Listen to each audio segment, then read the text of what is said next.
Anggota Komisi 10 DPR RI Desi Ratnasari mengunjungi STKIP Bina Mutiara Sukabumi Kampus 2 Surade pada hari Sabtu 1 Juni 2024. Kunjungannya ke STKIP Bina Mutiara ini tidak lain untuk berbincang dan menampung aspirasi para mahasiswa yang ada di STKIP Bina Mutiara, sekaligus dalam rangka reses. Kedatangan ke kampus yang berada di Desa Citanglar, Kecamatan Surade, Kabupaten Sukabumi ini tentunya menjadi angin segar untuk para mahasiswa yang sedang menuntut pendidikan. Mereka langsung mengutarakan beberapa aspirasinya kepada anggota Dewan dari Partai PAN tersebut. Bahkan direncanakan para mahasiswa tersebut akan melakukan kunjungan ke gedung DPR RI di Senayan, khususnya untuk bertemu Desi Ratnasari.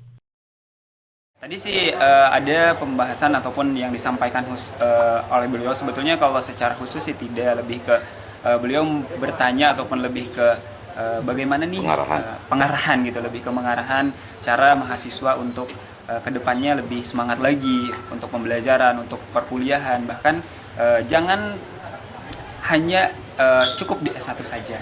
Namun ada motivasinya. Ada motivasi yang memang tadi disampaikan juga oleh beliau. Dalam kunjungannya, dia juga tidak lupa untuk selalu memberikan semangat dan motivasi kepada para mahasiswa agar terus giat dalam menuntut ilmu.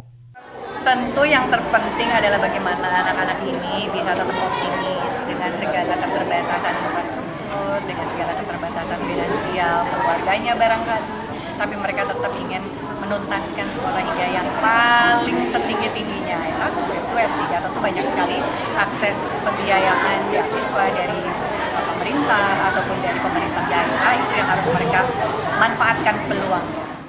Desi Ratnasari juga akan memberikan bantuan untuk pembangunan gedung STKIP Bina Mutiara Sukabumi Kampus 2 Surade.